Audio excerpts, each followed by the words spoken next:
என்னாலே அப்படியே அடிக்க முடியாது. ஒத்துக்கிறேன்டா.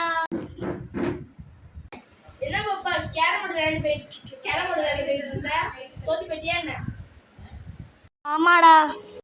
ஓ அப்படியா? யார் அவன் தோக்கிச்சிட்டே இருக்கான்? நான் உங்களோட விளையாண்டே ஆகும். உங்களோட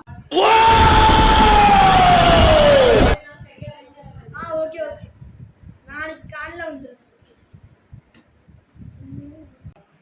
ஓ நான் விளையாட வரலாமா கேரம் போர்டு?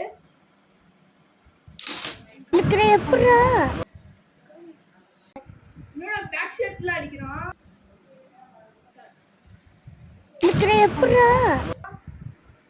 ஜெயிச்சிட்டான்டா டேய்.